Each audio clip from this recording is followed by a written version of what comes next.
And I also saw you pull up on your motorcycle. I was watching Will Smith's interview. I was just like, wow, this is cool. Most people understand spirituality as some kind of a disability. It's not a disability, it is the greatest empowerment. How do you see dance fitting in this spiritual space? I think it's a fundamental responsibility because when you have the power to influence other people's lives, you must ensure that the influence is very positive. We come from a culture where all our gods dance. It's the exuberance of life, finding expression is dance. Well, thank you so much for your time. It is a pleasure to be able to speak with you. I've been spiritual for as long as I can remember, and it is just also interesting to be able to speak to a spiritual guru like yourself. I found you like maybe a year and a half, 2 years ago. I never was lost. I never was lost. How could you find me? I stumbled across you on YouTube, and I always thought you had a great personality, and you know, that's something that's important for, you know, a young developing spiritual person to be able to connect and communicate with an elder. So I have a lot of respect for you, and I just wanted to start by first saying that before I have some questions for you. How's your tour been going? Our tour went great. 36 days we were on the road on a motorcycle. It was a fantastic journey. It's been a long time since I rode like this, nearly 10,000 miles, 9,477 miles on the road in 36 days. So it's been a very long time since I rode like this, and above all, meeting all the Native American nations, traveling to them, meeting them. Well, it was a bit restricted because of the virus situation, but otherwise still we got to meet many people. And we are in the process of, you know, the most important thing is I want to make sure they're visible in the world. Unfortunately, they've become invisible. It was a major culture at one time, but, you know, kind of disappeared. We want to put them back on the map, kind of. Yeah, that's amazing. So, what kind of motorcycle do you have? This time around I rode a K1600 GT, it's a BMW. Okay. It's a 1600 touring bike, but it's a sport touring bike, so it's quite nimble. It's not like the big Harleys or Indians, you know, it's not one heap of metal, it's properly designed like a sports bike, but it's a touring bike. So how did you find exploring the Native American culture? Because, you know, in my culture, you know, we always have a thing where it says, you know, you're Indian. See, some part of you, you're Indian. So, you know, that culture is, like you said, not so prevalent where, you know, there's so much information about the different cultures and the different, the variations of Native Americans. So how did you find that experience? See, for most people in the world, their idea of… their image of a Native American person is essentially from a Wild West movie. A bunch of young people on barebacked horses, riding, hollering all the time and shooting at anybody who comes their way. That's a kind of unfortunate image that is there in most of the world, because they have seen these people only in the Wild West movies. But it was also eye-opening for me to realize that there were over 500 nations at one time in North America. Just in the United States, 500 nations. And many of them had well-developed cities, and by choice they lived as hunters-gatherers. But there were cities, a place like Cahokia on the Mississippi banks, east of Mississippi, 1,000 years ago, they had a population of 40,000 people. So 40,000 people doesn't happen in one place unless there is substantial organization, administration, a whole system, all right? So they did all that. To give you a perspective, that 1,000 years ago in London city, there were only 15,000 people. In Cahokia, there were 40,000 people. That is the level of thing that was there. And each one of these nations or tribes have their own language, their own culture, their own spiritual process, their own type of rituals, everything. So unfortunately, this is not known to people because these are oral cultures and it goes from generation to generation, and there's been such a massive dislocation in the last 8–10 generations maybe. In the last 200 years, there's been such a massive dislocation of their culture. So most of it is gone because it's not written down, it's not preserved as it is done in every other culture. This is purely an oral culture. If an elder dies and if the young people don't pick it up, it's like 40,000…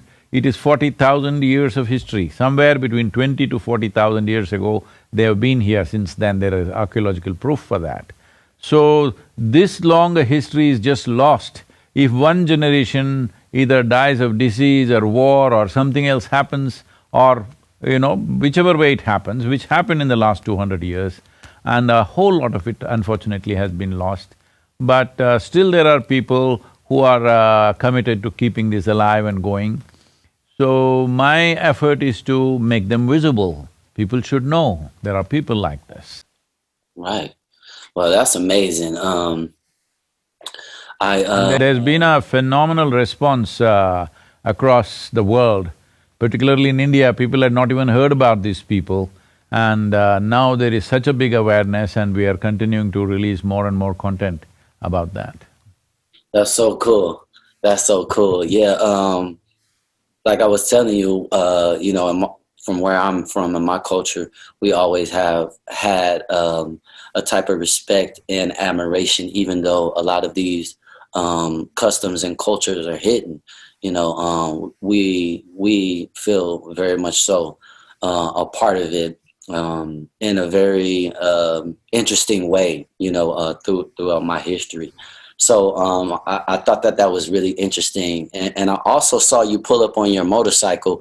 I was watching Will Smith's interview, and I was just like, wow, this is cool. A yogi, a guru that, I don't know, maybe people imagine that you don't have certain freedoms in life because being a yogi and a spiritual person is I don't want to say it is a job, because obviously No, most people understand spirituality as some kind of a disability. It's it's not a disability, it is the greatest empowerment that you can have in your life. If it's a disability, I think it should be banned. Anything that disables a human being should be taken away. Why are we talking against drugs, alcohol, all this?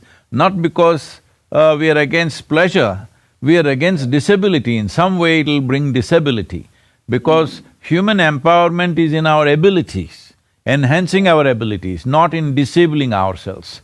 So if spirituality is a way of disabling yourself, we must ban the damn thing. Yeah, it's interesting that you say that, because a lot of people here, they view karma, as kind of a type of punishment system, and I want to know, what is really the nature of karma, if you can express it. It's uncanny that you're asking this, because coming February, Random House is publishing a book by me on karma. The title is Karma. Wow, congratulations. It is Yogi's Guide to Freedom. What is karma? See, to put it, I will try to make it very concise. There could be… when you kind of make it that brief, there could be loopholes. If you see the loophole, ask a question, otherwise it's fine. Most definitely. So, the simple thing is this: see, right now you are who you are, including the shape, size, color of your body, everything is because of a certain memory carried within you. Right now, suppose you or me start eating dog's food or cow's food, the body won't get confused, because there is evolutionary memory in this. You give it whatever you want, it only becomes a human being, isn't it? So this is only because of information, memory that is there across the system. Now, if you eat my food, you will get enslaved to me, that's a different matter. okay? I'm a good cook, I'm just threatening you. What you eat?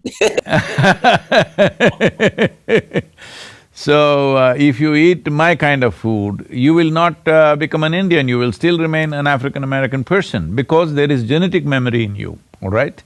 Similarly, there is genetic memory, there is karmic memory, there is conscious and unconscious memories, there is articulate and inarticulate levels of memories. Like this, there are various levels of memory stored within us. Right now, what you call as myself, even the way you sit and stand is because of memory.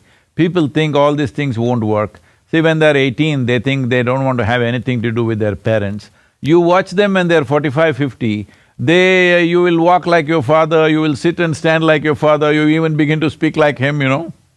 Because the genetic memory is inside playing its own this thing. So all this memory makes you who you are.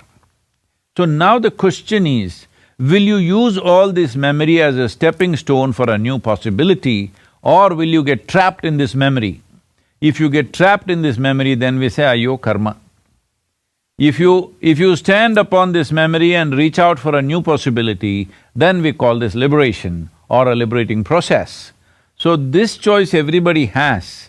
It is just that most people get trapped in their memory because they get identified with their memories. You know, right now, your identity or anybody's identity is with their memory. Right now, I can say I'm an Indian. From where? It's in my memory. If you wipe out my memory, I don't know whether I'm an Indian or what, isn't it?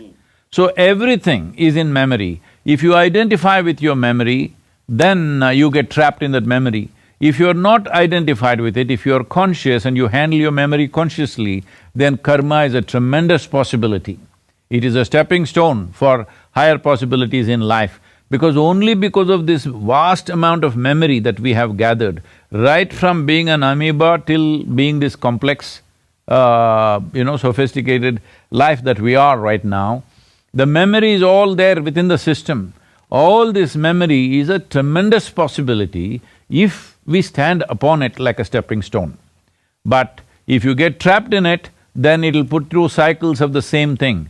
So in India, always it's like this, like in the Indian villages, if you meet somebody, they won't ask you, how are you doing, good morning, all this. They will just ask, Saaptingla, this means, have you eaten?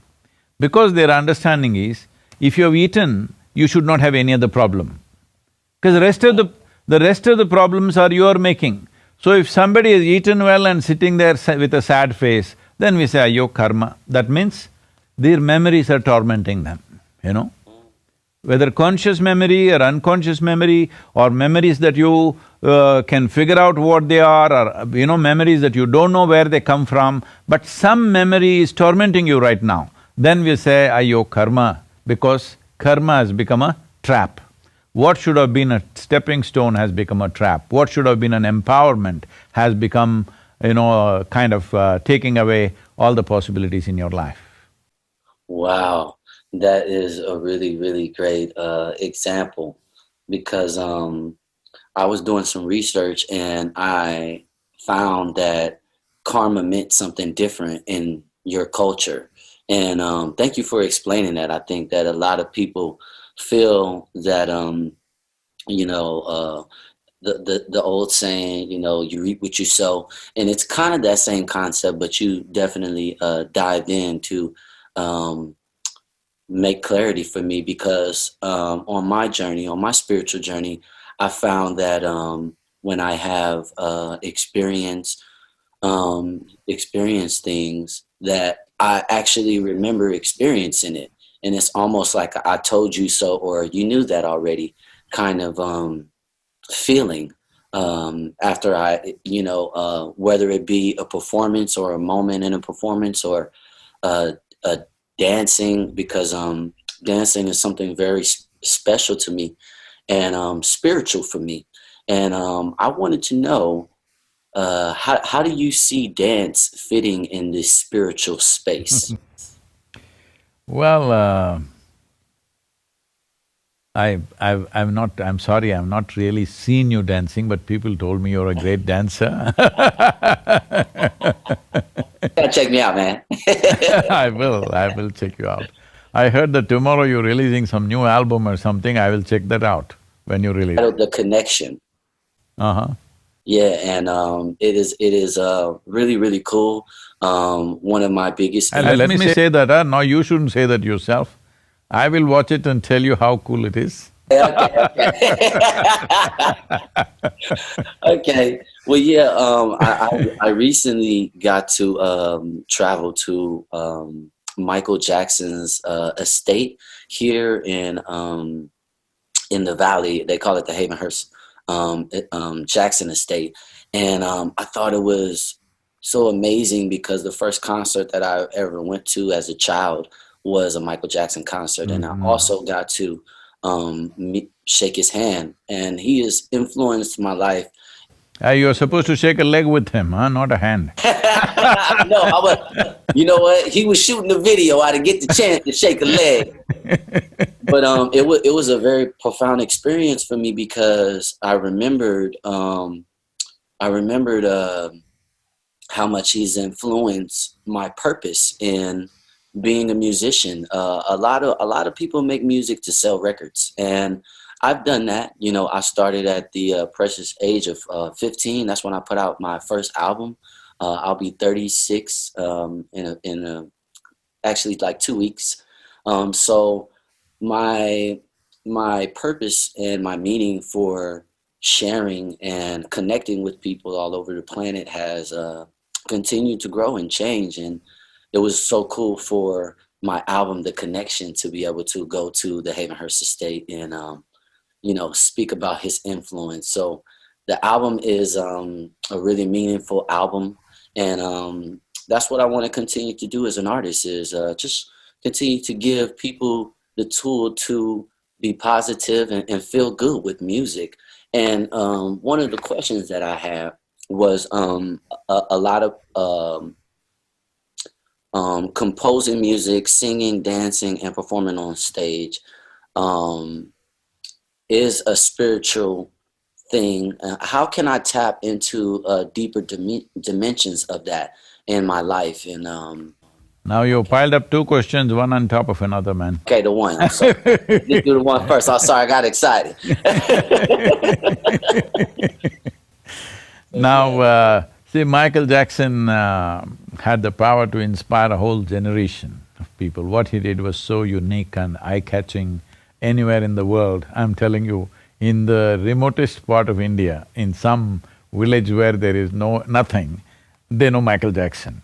I mean, that's a level of inspiration. He brought in a whole lot of youth dancing like him in India in imitation of him. So that was a powerful possibility, but I'm sorry if I say something that hurts anybody, but I feel his life could have been, he could have made this into really transforming the world in some way. But unfortunately, I feel no proper guidance around him, no proper advisors, and all commercial people. I think it went waste, because just 5 days ago I was at the Elvis Presley's museum in Memphis. As a part of the journey, when we were coming back, we stopped at Memphis. Also went to Martin Luther King's, that place where the assassination happened. So when I was at Elvis' place also, that's what I thought. He also, for 2 decades, he dominated the music scene, inspired a whole generation of people. But his own life became a total mess because there is no proper guidance, there is no balance. There is genius, but there is no balance. So, this is a sad story that's happened to a whole lot of great talent in the world, particularly in America, because people grow up on all the wrong things at a very early age. When I say wrong things, there is chemical influence, there is alcohol, there is all kinds of distractions, that we must understand this always, that our intelligence, our competence, our genius, all these things are important. But for all of them to find expression in the world, the most fundamental thing is balance. Now you're a dancer, you ask what is the significance of dance. You can be as good a dancer as you are, but if there is no stable platform, you're not going to dance, isn't it? This is all life is. Whatever our dance is, whether we're going to dance on stage or in the office or wherever, in whichever form our dance finds expression, in the world, the most important thing is a stable platform within ourselves, a balance. If this balance is missing, all talent, all competence, all genius, all… whatever exuberant things you have will go waste. So, both these personalities, one that you mentioned, Michael Jackson and also Elvis Presley, are a classic example of this lack of balance when there is such a massive talent that you are capable of influencing an entire generation, not in one country, across the world. When you have that, this could have been used to really create a new generation of people, new sort of planet actually. You can do this, you had the power to do that. It is just the lack of balance. So I'm saying, Omarion, you better dance your way as well as you can. Whatever it is, maybe it is not like everybody can be a Michael Jackson or we don't have to imitate that, but a new possibility in that sphere because music and dance has such a significant influence on the youth. But bringing balance to yourself and bringing balance to everybody who gets in touch with you, these millions of youth who get in touch with you, I think is a fundamental responsibility because when you have the power to influence other people's lives, you must ensure that the influence is very positive and it is towards their well-being, never against their well-being. So having said that, you asked about dance, what's the significance of dance? Woo! Come on now. Come on now. That's the truth. I'm sorry, but I had to just… balance. This is so important. This is so important. So, in terms of dance, see, I must tell you this, we come from a culture where all our gods dance. Everywhere else, God is a serious guy, a very serious guy. But in India, if he doesn't dance, we won't treat him as a god. All Indian gods, male and female, always dance. Because if they can't dance, he can't be God. Because dance essentially means that life is happening at… See, dancing in a particular style is a different matter. If you do not know this, my daughter is a full-time classical dancer, Indian classical dancer. I took her off education and put her into this because it meant so much to us that, what is dance is not just entertainment. So if you're doing a particular style of dance, it's one thing. Otherwise, even a child will get up and dance when it feels exuberant. It's the exuberance of life, finding expression is dance. When body cannot keep quiet, it wants to do something exuberant, it will dance. Well, you guys might have evolved your own kind of styles and I don't know, you slide on the… Do you do all that like Michael Jackson was doing? Those are all, what do you say, many methods of doing it. But essentially, it's the exuberance of the physical self that the best way the body can express itself is dance. The highest way the body can express itself is dance actually, because that is the highest level of exuberance it finds. So, for this also balance is most important. If you want to dance well, the most important thing is balance. But most people dance only when they're drunk.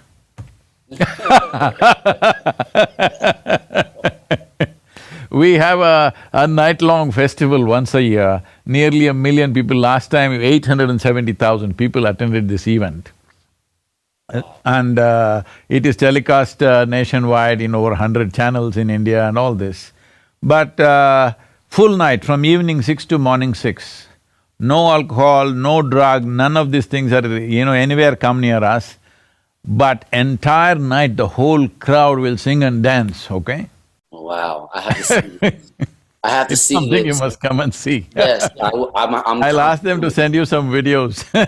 Yes, I have to experience this. Wow, that's amazing. See, without the exuberance of… when your emotion becomes exuberant, maybe you will sing. I'm not saying a practiced singer or a professional singer. When emotion becomes exuberant, people want to sing, even those who don't know anything to sing, they will also do something, at least they will hum. When the physical self becomes very exuberant, it naturally dances. That's how it should be.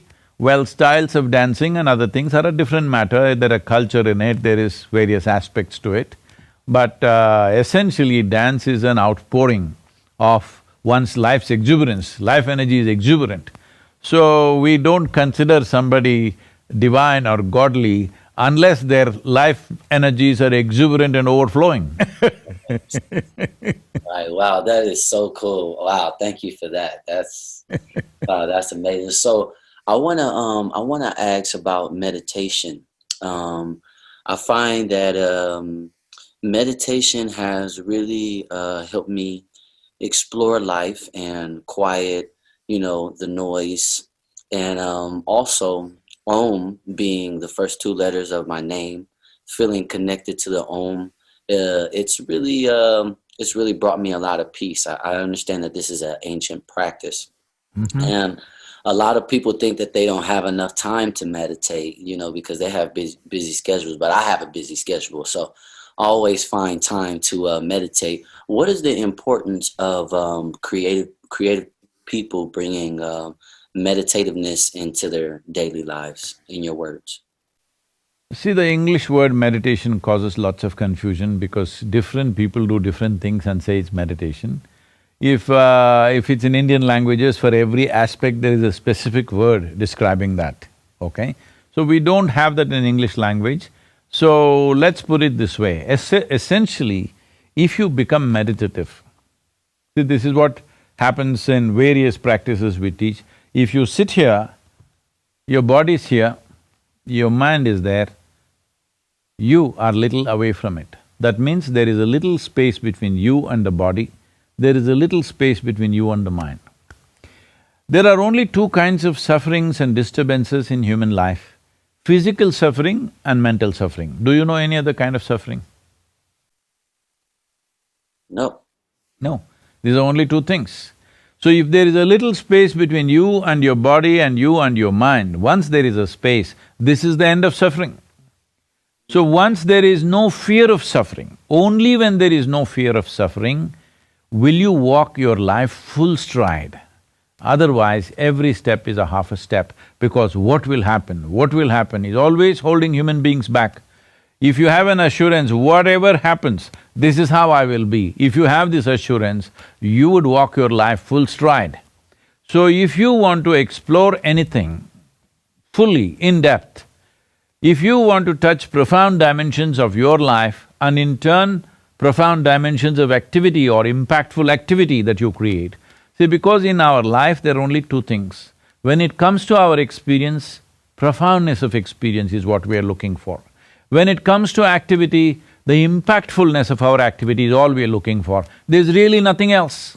You can say it in so many different ways, but this is all it is, profoundness of experience, impactfulness of activity, that's all there is to our lives. So, if activity has to be impactful, it's very important our experience has to be profound.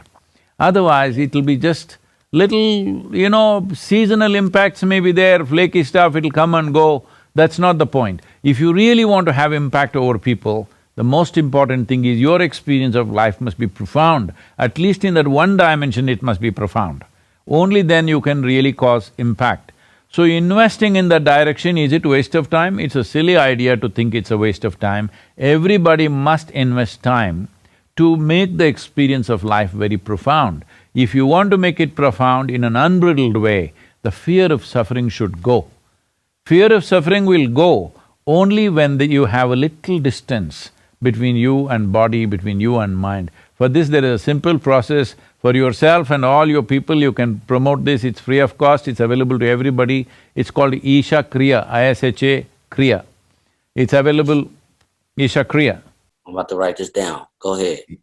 Yeah, it's available for everyone. Right now, millions of people around the world are practicing it. It's a simple process that everybody can do. I'm sorry? I-S-H-A, Isha. Okay. Kriya, K-R-I-Y-A. Okay. Yes. This is a simple thing that you can do to bring little distance between yourself and your instruments of work on this planet. The only way you can do anything in this world is because you have a body and you have a mind. If you lose any one of them, you can't do it, all right? Right. People are trying to lose it every Saturday evening, they think they're living, but actually they're trying to lose their body and their mind. Yes. Yes. The reason why they're trying to lose it is, 5 days of the week they've suffered their mind. 2 days they want to drown it in alcohol and preserve it for future. Wow. If you were not suffering your mind, you wouldn't want to intoxicate it, right? Right. Yeah, that's true. If you were really enjoying the nature of your mind, would you want to slow it down? Would you want to turn it off? Everybody is talking about turning off the mind. Why is it such a torture? Because you've not learned to use it. Because the nature of the mind is like this. If I ask you, do you want a sharp mind or a blunt mind, what is your choice? Sharp. Sharp. So Sharp. if I give you a very sharp knife, and if you do not know how to hold it, if you hold the blade side of it, the harder you hold it, the more you will hurt, right? So because you don't know how to handle it, you want to slow it down, you want to put it off, somebody wants to completely destroy it, because you did not learn how to handle it. Because to bring a human being to this level of cerebral capability, it took millions of years of evolution, and now human beings are suffering their evolution, unfortunately. They want to live like grasshoppers. Wow. Wow. Woo. So I'm definitely gonna check out this, and let me make sure I'm saying it right. Isha. Isha. I-S-H-A, Isha. I-S-H-A K-R-I-Y-A. Okay. Yeah, thank you for that. Because you're Omarion, there is also Ammeri, it is not to be said as Om, it is Am.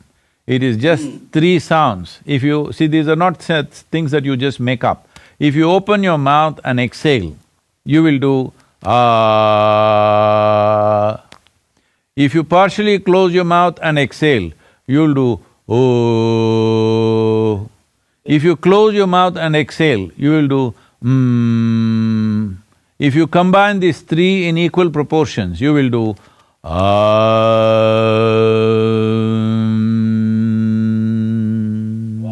okay. So this is not something that we made up, this is the basis of physical existence in this solar system. Now, we've been saying this forever, for thousands of years, but people were debating it. Now, students from the University of Sheffield measured the reverberations around the sun, and they found the sun is constantly throwing out reverberations, which is Am. Wow. Wow. That's amazing. Wow. Wow, thank you so much for this. I just have a few more questions. And one of my question was, how do you think that the young people can focus on their growth and well-being rather than, these momentary topics like, Birkin bags or buying material things? How can young people focus on their well-being? See, when we say young people, we are trying to address them as a separate unit in the cultural milieu of a particular society. It will not work like that. Suddenly you cannot say young people must fix themselves when the older generation has not fixed themselves, all right? Okay. I'm saying, see, it is like this. I'm just saying this is an example, this is not my opinion. For example, some time ago in this country, there was prohibition, all right? Nobody drinks alcohol. That was the intention. For whatever reasons, they had done that. Now people started drinking and making illegal stuff, moonshining and bootlegging. We are in Tennessee, this was the center of those things quite a bit at one time.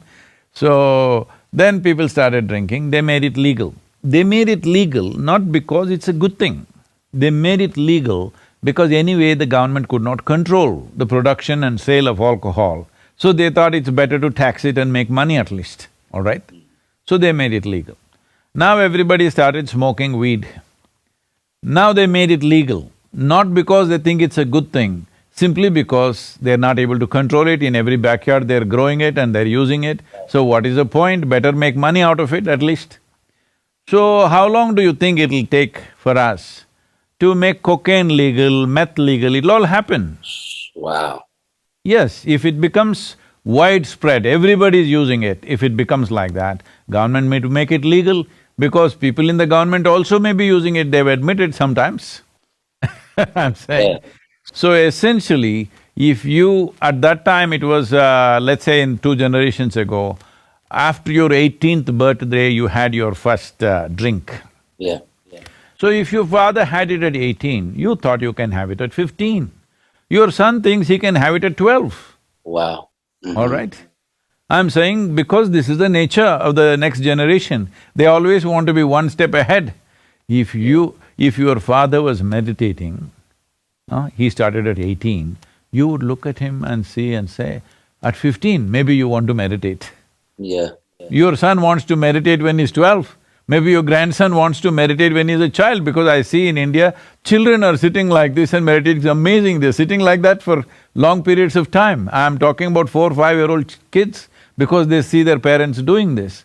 So culture just cannot be focused on one segment of the population. When you think the older generation can do all this, younger generation will be one step ahead of you. They will not be behind you for sure. Yeah. So it is not right to say younger generation must be fixed. Younger generation is just following in the footsteps of the older generation, but definitely they would like to overtake them, they like to pass them. They don't want to be behind them in their shadows. So they are going ahead of them. If you drank at 18, I drank at 12, what is the big problem? You were proudly smoking and blowing it in everybody's face in 70s and 80s. Now if your son comes smoking home at the age of 12, you're shocked. Right. Right. So I'm saying the cultural change needs to happen in a different way. Well, that is not an overnight thing, it's a life… it's a generational work we have to do. For example, people campaigned against smoking continuously for 20 years. Today you see in United States, nobody is blowing smoke in your face anymore. Otherwise, could you walk into any restaurant or any place without being smoke-filled? But still in many parts of the world, it's still the same thing, everybody is smoking all the time, anywhere and everywhere, all right? So it took a 20-year campaign to do that. Well, that campaign had legal, social and other, elements to it, but I am talking about a constant campaign needed in a society as what is it that'll enable us, what is it that enhances our life, and what is it that diminishes our life. Let me tell you this, right now in India also this whole thing is picking up, and I was in Bangalore. These days I'm being invited for these under 25 conferences because they think I'm under 25. They think I'm under 25 just disguised like this, I mean, the skin is glowing, if I might say so. So, I was there and, about 15,000 people are there, all young people. And I can feel the smell of marijuana out there. And they asked me, Sadhguru, you have so much influence in the government, why don't you make marijuana legal for us?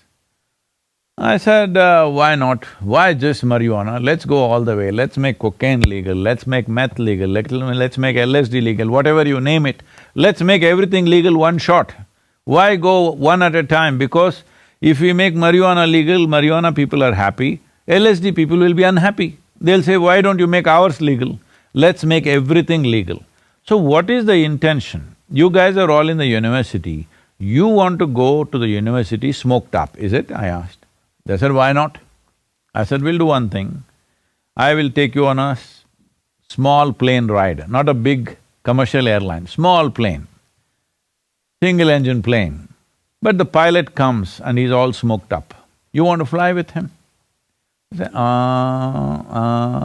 like this. They can't decide. Then I say, okay, you're not getting it, you need a major surgery. But the surgeon comes smoked up. You want the surgery? They said, oh no, So you clearly understand, in some way your faculties are impaired, all right? You clearly understand that. So what makes you think you can smoke up and go to the university? Should you be at your best or should you be at any less? So I want you to understand, when you smoke up, you are not high, you are low. So from now on, don't use this word high. You say, I smoke and I'm low. Let's see how long you want to be low. See, you're using all the wrong words. You get drunk and you say you're high, you're drugged up and you say you're high, you're not high, you're low, because all your faculties have come down, isn't it? Wow. Wow. Just the wrong interpretations in the society. You think this is the way to be high. No, this is the way you become low. The moment you say, do you want to be low, can you go and tell your friend, come, let's go get low? He'll say no. You say, let's get high, he's saying yes. So how to get high? You cannot get high without enhancing human faculties. By depreciating human faculties, you do not get high, absolutely, isn't it? Wow. Wow, that's interesting. Yeah. Yeah, okay. You got a bigger knot than me on your head, man.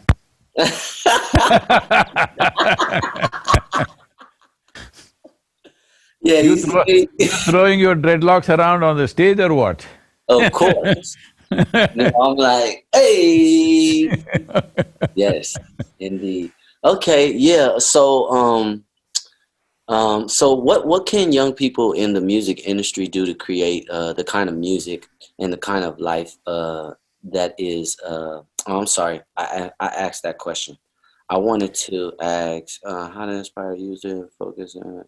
Okay, this is a question that I have. So because the country is so divided now more than ever, and people are finding ways to constantly segregate and divide themselves. Some artists like Bob Marley and MJ talked about the universal love in their music and their message, and you know that music is truly timeless. Can music really be a driving force to bring about this universal love during these crazy times? And what do you think about that? Because that's definitely my intention, is to, you know, remind people throughout this life experience that I feel that, you know, isn't smooth sailing. You know, you have to come into the knowledge of knowing what you want. And I feel like everyone is striving for some type of happiness, but they don't know how to maintain it. How do you think that artists can connect to this purpose? There are various aspects to this. One thing is, initially you asked this question about how a musician can bring about this change. See, it's not necessary, don't even have a concept of a universal love or something, because if everybody on the streets start loving you, if the bugs in the tree start loving you, you'll have a little bit of problem, all right? Right. What we want is that you are able to accept and respect every other life, and even inanimate things, to have that regard and respect for everything, because the soil that you walk upon, the water that you drink, the air that you breathe, the food that you eat, this is what you are, all right? You have not seen any other force creating you, these are the things which are making you happen. So similarly, every other life, to accept them the way they are and to have respect and regard for who they are and whatever they are. They have different purposes, different sort of people, you can't go and do lovey-dovey with everybody, all right? But you can accept and respect them for who they are. That is most important. So in terms of music, I must tell you my experience of music. I grew up in 60s, early 70s, where it's all rock and roll and like this. My parents were steeped in classical music. Indian classical music is something I'll ask Tina or Vinod to send something to you to listen, so that, you know, you just get an idea what I'm talking about. They are steeped in it, but, you know, we are rock and roll. Why I am saying this is, see, the Western music, the way it is, now you are in what, some rhythm, what? I like blues, but they said something about your music, what is this? R&B. R&B. Yeah, rhythm and blues, is it? Yes. I'm a B.B. King fan, okay? Okay. I know B.B. King. and Magic Slim. I gotta do some research on Magic Slim. So right now, this rhythm, when we were growing up, the rock and roll, though it is quite violent in its expression, Yeah. it gets your body moving. You know, you can't help it, your body rocks with it. So there is a certain type of music which moves your body, which does certain things to you, which brings out certain passions and certain ways of expression.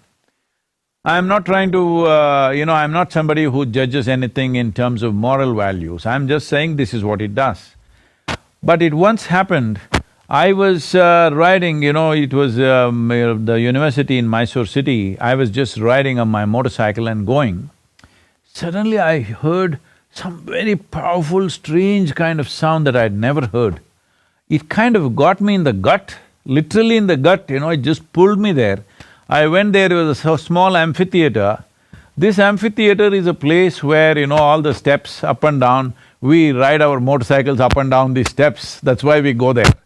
But today some small concert is happening, just about 200 people or something like that is there. And I see some instrument, a strange instrument that I've never seen, some guys playing. And it just got me like that. I sat on my motorcycle and listened with tears welling up in my eyes. Then later on I checked out, this is a instrument called Rudra Veena. You can look it up. It plays very slowly. It's not any rhythm or anything. Like if he strums it once, he will wait for seconds. Dong, and they'll wait before the next one and the next one, like this it is. Very slow. It just got me by the gut. Till then, I never was willing to listen to classical music. But after this, not by choice, by compulsion, I listen to classical music. Now I am the source of conducting various classical music festivals in India because… Wow, that's cool. Because the impact it has on you is such that it makes you go still. It doesn't make you move. If you sit there with your eyes closed and listen, it just makes your body still. It will not let you move. So, you can create music towards a meditative purpose. I will ask him to send you a series of music, you listen to it and see how you can adapt it to your style of whatever. The basis of that, it's not that you have to play that kind of music, but you can use that basis to bring that. When people listen to you, yes, they need to dance, yes, they need to enjoy that. At the same time, they should also learn, because all movement comes from our stillness, all sound comes from silence. Without silence, there is no sound. Without stillness, there is no movement. If people do not know the power of stillness, they will always be compulsive. So all these things which taking youth down right now is their compulsiveness. And their compulsiveness is encouraged and celebrated by a whole lot of people. They think being compulsive is passionate. It's not passion, it is just compulsive. So, the entire process of, like you come from a community which has been in slavery at one time. What does slavery mean? Somebody compels you to do something that you don't like to do. So whether the compulsion happened from outside or from within, me being happy or unhappy is decided by somebody else within me, is this not slavery? Because what happens within me, if you can decide, this is slavery, isn't it? When people decide what should happen around us, that itself is horrible slavery. When what happens within you is determined by just about anything around you, this is the worst kind of slavery. If you do not liberate populations from this slavery, or in other words, if people do not understand human experience blossoms from within us, not from around us. Unless they experience this, being joyful by our own nature, being blissful by our own nature will not happen. Unless that happens, the fear of suffering is what controls and rules the society. That is why everything else in the world, the biggest investment in the world is the gun and the bomb and the works, because fear is the basis of human control right now. Not our joy, not our sense, not our intelligence, not our love, but fear is the basis. If this has to go, the most important thing is Our experience should not be determined by anything else. What happens within me must happen because of me, not because of something else.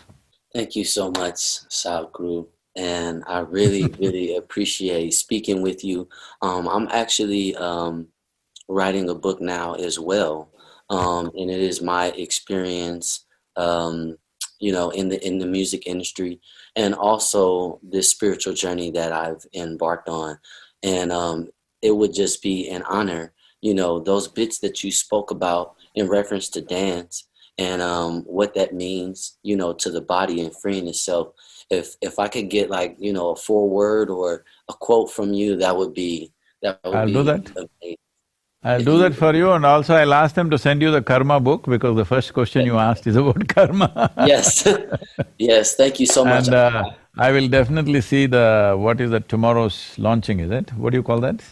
Is the Oh, launch? the connection, the Yeah, music. is it, you releasing it tomorrow, okay. Yes, yes, I'm So, releasing where does that. it go? It goes on YouTube, it goes where? Yeah, so we're premiering the thing that I was telling you about, going to the estate tomorrow, and we're also releasing the album. So it'll be everywhere. Pretty Okay. much probably like late tonight. So yeah, Mhm. it will be out tomorrow. I shot some videos. I directed some videos. Yeah, when you get a moment, I'll send you some stuff that you can check out. But I definitely Please want to do come that. visit. I would like to see that. Yeah, I started in a group, and then I became a solo artist. And yeah, I would like to just share some things with you, and keep in contact with you. And Yes. maybe when I get a moment to come fly out there and check out that ceremony. You must come to Tennessee, we have a wonderful place out here. We Okay, are in Cumberland Plateau. okay. It's a 4,000 acre property, beautiful forested land. Oh wow. Uh, Very nice. You must come. I'm here till end of December. Okay, yeah, I'm definitely gonna. You know what? I have one more question. Just one more question. What do you think about psilocybin and the mushroom? I'm sorry, what do I think about? The mushroom. Oh, in Tennessee, people, especially women, are reputed to use mushroom to, end their spouse's life. At least the jokes go. At least the jokes, at least the jokes go like that. Okay. There are lots of mushroom here, you can come, Okay. but we won't give it to you. Thank you so much, Sadhguru. It is such a pleasure, and I hope to speak with you again. Thank you so much. Yes, we'll catch up. Please come before end of December. If you come, I'll see you here. Hmm? Okay. Thank you so much. Wonderful. It is a pleasure. Can't wait to meet you. Yeah, all the best for your tomorrow's release. Thank you so much, and all the best for the book as well. Mm-hmm. Thank you. Thank you.